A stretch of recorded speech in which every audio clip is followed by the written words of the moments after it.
Hello everyone.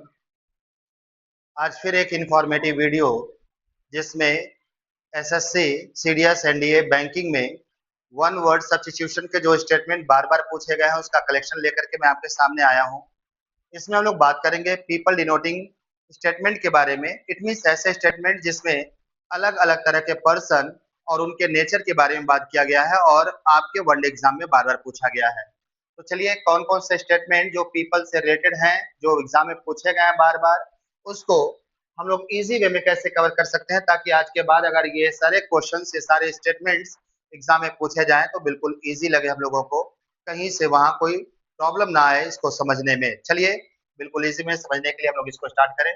और आपका पहला वर्ड जो स्टेटमेंट के साथ आपसे पूछा जाएगा वो आपका है मोनोलिंगुअल। आप देख सकते हैं मोनोलिंगुअल, इसका स्टेटमेंट है a person who speaks one language. Monolingual उस पर्सन के लिए यूज होने वाला वर्ड है जो केवल एक ही भाषा बोलना जानता है। अब अगर हम इस वर्ड को बेस बनाए इसके स्टेटमेंट को लर्न करने के लिए, तो फ्रेंड्स कभी भी अगर किसी वर्ड में मोनो आ जाए तो इसका मतलब है कि केवल एक ही व्यक्ति की बात होगी, और लिंगुअल आ जाए तो इसका मतलब है कि लैंग्वेज की बात हो रही है। तो वन, मोनो मीन्स वन और लिंगुअल का मतलब लैंग्वेज से है, तो इसका मीन ये हो गया कि हम बात कर रहे हैं उस पर्सन की जो केवल एक लैंग्वेज बोलना जानता है। और इस तरह से आप इसका स्टेटमेंट बना सकते हैं, अ person who speaks one language. तो जब भी किसी स्टेटमेंट में वन लैंग्वेज को स्पीक करने की बात आएगी तो समझ जाना कि उसके लिए मोनोलिंगुअल आएगा। चलिए नेक्स्ट वर्ड के बारे में बात करें तो यहाँ पे बाइलिंगुअल है। फ्रेंड्स आप समझ सकते हैं, बाई का मीनिंग होता है टू और लिंगुअल का मीन लैंग्वेज। इट मीन्स कि जब बात सेंटेंस में दो लैंग्वेजेस को बोलने की होगी तो दो लैंग्वेजेस को बोलने वाले पर्सन को हम लोग बोलते हैं बाइलिंगुअल। तो आप देख सकते हैं इसका स्टेटमेंट बना है a person who speaks to languages. मतलब ये कि जब भी हम उस पर्सन की बात करेंगे जिसमें दो भाषाओं को बोलने की बात होगी तो वो आपका बाइलिंगुअल से ही इंडिकेट किया जाएगा। चलिए थर्ड की बात करेंगे, पॉलीग्लॉट। पॉलीग्लॉट, पॉली मीन्स होता है मेनी और ग्लॉट का मीनिंग लैंग्वेज से ही है। तो पॉलीग्लॉट उस पर्सन को डिनोट करता है जो मोर देन टू लैंग्वेज को बोलता है। तो इसका स्टेटमेंट हो जाएगा अ person who speaks more than to languages. तो जब बात करेंगे एक ऐसे व्यक्ति की जो मोर देन टू लैंग्वेजेस को स्पीक करता हो तो उसके लिए पॉलीग्लॉट यूज करना है फ्रेंड्स। चलिए हम लोग बात करेंगे टीटो टेलर। टीटो टेलर उस व्यक्ति को कहा जाता है जो वाइन को ड्रिंक करने से बचता है, जो शराब या अल्कोहल को पीने से दूर रखता है अपने आप को, जो ऐसी चीजों के पास नहीं जाता। It means a person who does not drink wine, जो शराब नहीं पीता उस व्यक्ति को टीटो टेलर कहा जाता है। चलिए नेक्स्ट वर्ड आपका है सैडिस्ट। सैडिस्ट, आप देखेंगे इसके स्टेटमेंट बना है a person who gets pleasure by hurting others. इसका मतलब है सैडिस्ट उस व्यक्ति को कहा जाता है जो दूसरों को दुख देकर, पीड़ा देकर काफी खुशी महसूस करता है। इसको हिंदी में परपीड़क भी कहते हैं, मतलब दूसरों को पीड़ा पहुंचाकर खुश होने वाला व्यक्ति सैडिस्ट कहलाता है। तो कभी भी अगर ये स्टेटमेंट दिया है तो इस वर्ड के लिए, इस स्टेटमेंट के लिए एक वर्ड आप सैडिस्ट ही चूज करेंगे। नेक्स्ट वर्ड है फिलैंथ्रोपिस्ट।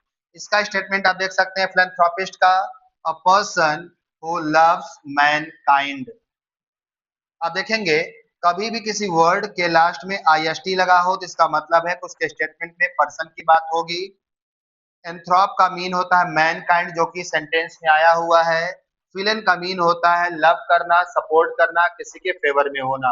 तो कभी भी किसी सेंटेंस में पर्सन की बात की जाए, लव्स की बात की जाए, इट मीन सपोर्ट करने की बात की जाए, और किसको, मैनकाइंड को, तो आप इन शब्दों को बेस बना करके इसका एक वर्ड लर्न कर सकते हैं philanthropist. IST means a person, philan means who loves, anthrop means mankind. A person who loves mankind आप वर्ड से इसका स्टेटमेंट बना सकते हैं। और स्टेटमेंट से वर्ड कैसे हम क्रिएट करेंगे ये मैंने आपको बताया। चलिए नेक्स्ट वर्ड है मिसएंथ्रोपिस्ट। अब देख सकते हैं यहाँ पर फिर से वर्ड के लास्ट में IST आया, तो सेंटेंस में पर्सन की बात होगी। एंथ्रोप इट मीन्स इसके स्टेटमेंट में मैनकाइंड की बात होगी। और मिस आया है, तो यहाँ फील आया था तो लव करने की बात हो रही थी, मिस आया इसका मतलब हेट करने की बात होगी यहाँ पर। तो इसका स्टेटमेंट बनेगा a person who hates Mankind.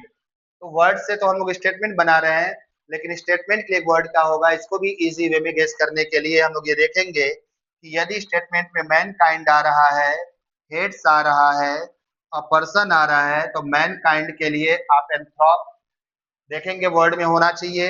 Heads आ रहा है तो मिस भी हमें मिलेगा वर्ड में, और पर्सन आ रहा है तो IST भी मिलेगा। तो इस तरह से अगर हम इसके लिए वर्ड बनाएं तो मिस एंथ्रोपिस्ट हो जाएगा। चलिए नेक्स्ट वर्ड की बात करें तो पैंथेइस्ट का मतलब होता है a person who believes in all gods. A person who believes in all gods, एक ऐसा व्यक्ति जो सभी ईश्वर में विश्वास रखता है, प्रत्येक प्रकार के ईश्वर में विश्वास रखता है, उसे बोलते हैं पैंथेइस्ट। तो आप देख सकते हैं कि स्टेटमेंट में पर्सन की भी बात हो रही है, बिलीव्स करने की बात हो रही है, और यहाँ पे ऑल गॉड्स की बात हो रही है। तो कभी भी अगर सेंटेंस में ऑल गॉड्स की बात हो जाए, बिलीव्स की बात हो जाए, पर्सन की बात हो जाए, तो इसके लिए एक वर्ड आपका पैंथेइस्ट बनेगा, क्योंकि IST लगा है तो पर्सन इसके स्टेटमेंट में आएगा। टी या ची अगर वर्ड के बाहर होता है तो इसको द या दी पढ़ते हैं, बट अगर किसी दूसरे रूट वर्ड के साथ लगा है तो इसको यहाँ पर थ या थी पढ़ेंगे। और पैन का मीन होता है ऑल, थ या थी का मीन होता है गॉड, तो ऑल गॉड में विश्वास करने वाला व्यक्ति। तो आप देख सकते हैं वर्ड में ही इसका स्टेटमेंट क्रिएट करने की पावर है। अगर आप ये छोटे छोटे रूट वर्ड का मीनिंग जानते हैं तो इसका स्टेटमेंट क्या होगा ये आप बना सकते हैं, और बना सकते हैं तो स्टेटमेंट के बेसिस पे इसके लिए एक वर्ड क्या हो सकता है ये गेस लगा भी सकते हैं।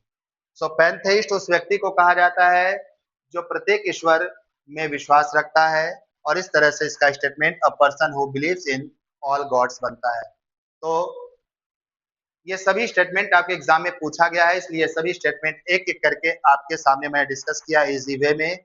और ये उम्मीद है, ये एक्सपेक्टेशन है फ्रॉम ऑल ऑफ यू कि आप इसे क्लियरली समझे होंगे। एंड आई टोल्ड अगर आपको समझ में आया हुआ है तो आप इसे लाइक, शेयर, सब्सक्राइब जरूर करें, और इसके साथ साथ एक प्यारा सा कमेंट करें, ताकि ऐसे और इंफॉर्मेटिव वीडियो को बनाने का मुझे मोटिवेशन मिले, और आपका जो वर्ड पावर का फियर है वो पूरी तरह से मैं खत्म कर पाऊँ।